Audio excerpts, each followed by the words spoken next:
तो MP board के class 11th के विद्यार्थियों, देखिए मैं आपके लिए जीव विज्ञान का पेपर लेकर आ गई हूँ, जिसमें सारे ही प्रश्न महत्वपूर्ण रहेंगे।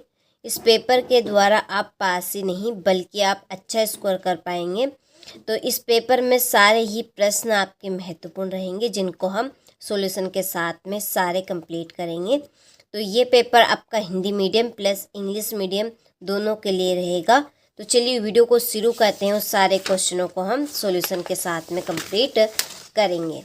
तो देखिए पहले प्रश्न में है सही विकल्प चुनिए। इसका आपका पहला क्वेश्चन है कि वहाँ कोशिका अंग जिसमें डीएनए पाया जाता है, डीएनए आपका पाया जाता है, तो इसका आंसर है आपका ये सभी, द इसमें राइट रहेगा। दूसरा स्टार फिश किस संघ का जंतु है, तो ये आपका इकोनोडर्मेटा का रहेगा। तीसरा है प्रकाश संश्लेषण में कौन सा प्रकाश परास सबसे अधिक प्रभावशील है, तो इसका आंसर है आपका लाल। चौथा है तंत्रिका तंत्र की इकाइयाँ हैं, तो इसका आपका आंसर रहेगा तंत्रिका कोशिका। ठीक है, इसका आपका राइट रहेगा। पांचवा है किसमें पुष्प एकलिंगी होते हैं, बताइए मटर में कि खीरा में, चाइना रोज में कि प्याज में, तो देखिए इसका आंसर है आपका खीरा। छठा है एक बीजपत्रियों के प्रारूपी संवहन पुल होते हैं, कैसे रहते हैं, बही फ्लोएमी रहते हैं कि उभय फ्लोएमी रहते हैं कि संकेंद्री रहते हैं कि अरी रहते हैं। चलिए बताइए यदि आप इनका आंसर जानते हैं तो। चलिए तो इसका आंसर आपका आ रहेगा बही फ्लोएमी। ठीक है, आगे बढ़ते हैं। ये आपके इंग्लिश मीडियम वालों के लिए है, चूज द करेक्ट ऑप्शन। तो देखिए पहले का आपका डी रहेगा, दूसरे का सी रहेगा, तीसरे का सी रहेगा, चौथे का ए रहेगा, पांचवे का आपका बी रहेगा और छठे का ए रहेगा। ठीक है, आगे बढ़ते हैं। रिक्त स्थानों की पूर्ति कीजिए। पहला है कि नग्न बीज वाले पौधों के समूह का नाम डेडेडेस है, तो इसका आंसर है जिम्नो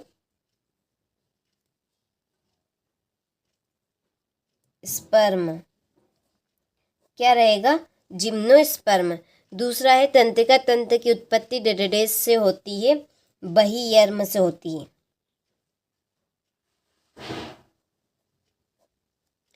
तीसरा है क्रेप्स चक्र डेडेडेस कोशिकांग में होता है, तो ये आपका माइट्रोकांडियम है।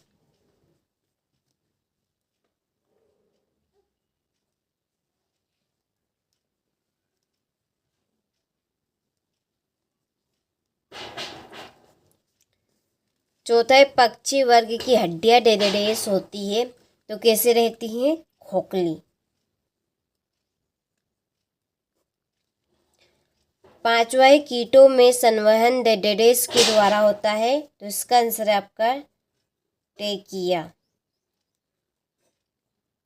ठीक है, छठा है स्टार फिश में डेडेडेस सममिति होती है, तो कैसे सममिति रहती है, अरी सममिति में रहती है। ठीक है, चलिए तो स्क्रीनशॉट आप ले लीजिए यहाँ से। इसके बाद में ये आपके इंग्लिश मीडियम वालों के लिए यहाँ पे थोड़ा सा मैं जूम कर देती हूँ, अपन आप सारे ही प्रश्नों का अच्छे से स्क्रीनशॉट ले लीजिएगा। देखिए सारे ही प्रश्न आपके इम्पोर्टेंट है, आपको अच्छे से इनको कंप्लीट करके जाना है। चलिए आगे बढ़ते हैं।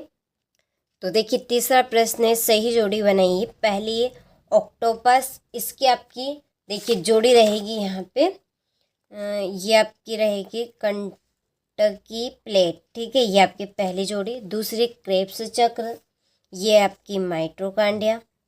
तीसरी है सेल्यूलोज, इसकी जोड़ी है पॉलीसेकेराइड।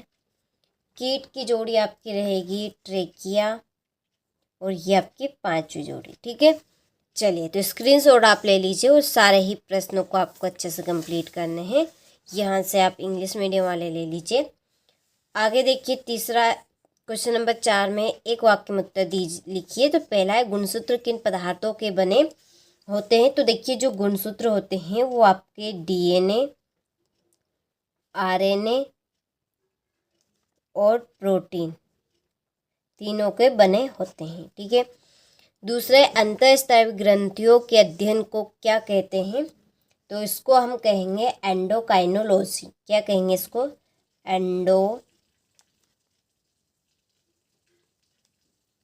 काइनोलॉजी लोडी, ठीक है।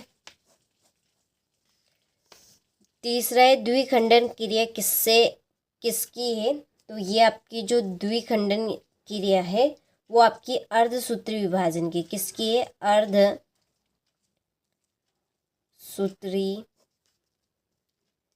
विभाजन।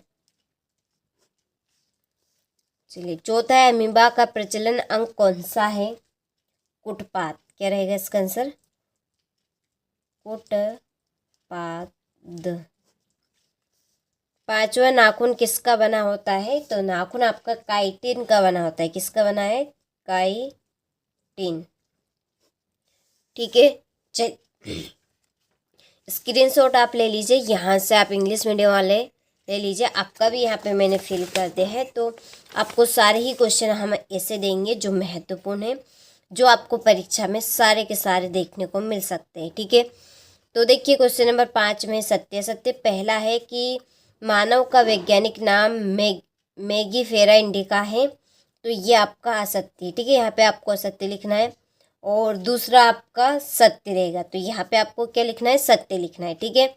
मोलस्का वर्ग के जंतुओं को हेक्सापोडा भी कहते हैं, तो ये आपका असत्य रहेगा।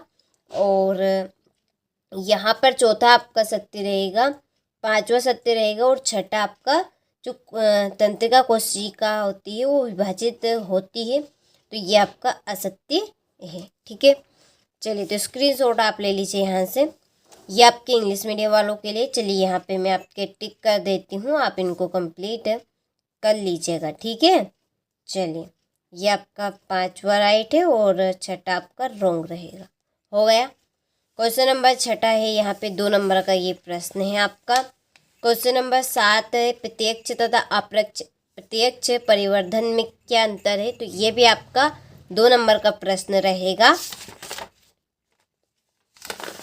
चलिए इसके बाद में है आपका क्वेश्चन नंबर 8, विभिन्न प्रकार के पर्ण विन्यास का उदाहरण सहित वर्णन कीजिए, ठीक है। चलिए इसके बाद में पादप का कौन सा भाग निम्नलिखित को दर्शाता है, यहाँ से ले लीजिए स्क्रीनशॉट आप। देखिए इन प्रश्नों के आंसर की पीडीएफ तैयार कर ली है, उसके लिए डिस्क्रिप्शन में हमने आपको नंबर दिया, आप उन नंबर पर कॉल कर सकते हैं, चाहे तो हमें मैसेज आप कर सकते हैं। चलिए ये आपका क्वेश्चन नंबर 12 है, और देखिए पीडीएफ के लिए आप कॉल कर सकते हैं, चाहे तो हमें मैसेज कर सकते हैं, ठीक है। और अभी तक हमारी एप्लीकेशन के साथ नहीं जुड़े हैं तो जुड़ जाइए, प्रॉपर प्योर चीज़ आपको वहीं पर मिलेगी, ठीक है। चलिए इसके बाद में ये आपका क्वेश्चन नंबर 17 है, हो गया। 18 मानव सजन तंत्र की संरचना का सचित्र वर्णन करना है। एक्टिन और मायोसिन पेशी तंतु में क्या अंतर है, आपको ये बताना है। मेरुरज्जु के अनुप्रस्थ काट का नामांकित चित्र बनाना है, ठीक है। तो ये आपके टोटल 20 प्रश्न हो गए हैं। तो देखिए आपने सारे ही प्रश्नों को अच्छे से स्क्रीनशॉट ले लिया होगा। तो ये मैंने आपको बायोलॉजी का एक पेपर बताया जिसमें सारे ही प्रश्न आपके महत्वपूर्ण हैं।